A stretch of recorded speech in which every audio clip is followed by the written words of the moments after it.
Well, good Friday morning to everybody out there. I hope you're having a fantastic day. I hope your week has been wonderful.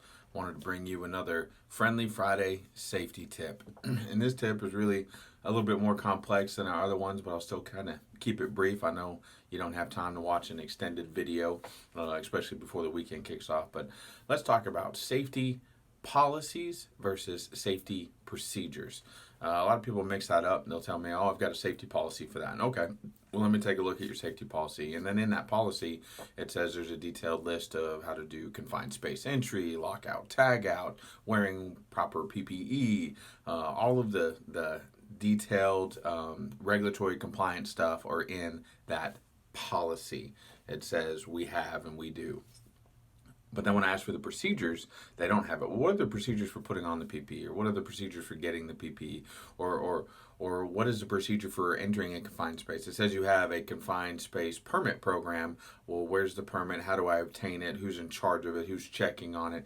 All of those things. And they're like, well, no, in the plan we have it. It's there. Well, it's not. So the difference between a policy and a procedure is a policy is really your regulatory compliance document. It's your legal document that is stating that you are complying with certain federal regulations, OSHA standards, or any other accrediting body that you might have that oversees your business operations. That's what a policy is designed for. It's a legal jargon document, to be perfectly honest.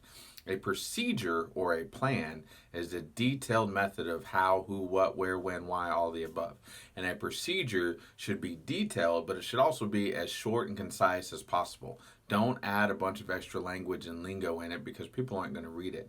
So if your procedure for lockout, tag out, for example, is that you go to the main supervisor of the shift and obtain your lockout, tag out kit from the lockout, tag out main supply area, and you're going to sign off that you took lot number 15 and you're using it for this circuit or this energized area, whatever it is that you're doing it for.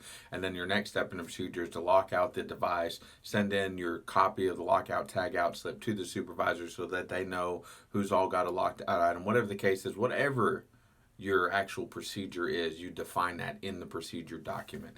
And that is a distinguishing different document than a procedure, a policy. A policy is, again, legal jargon to cover your rear, whereas a procedure or a plan is the detailed description of how to do whatever it is you're asking them to do. Example, pour concrete slab, and here's what it is, whatever the case is.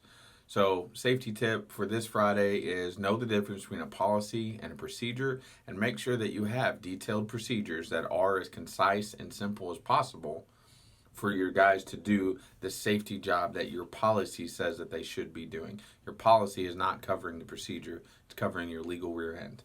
That's your Friendly Friday safety tip. I hope you have a fantastic weekend, and I look forward to seeing you next week. Leave me any comments or concerns you have about these below, and hit subscribe if you're looking at this on YouTube. Thanks, and have a great day.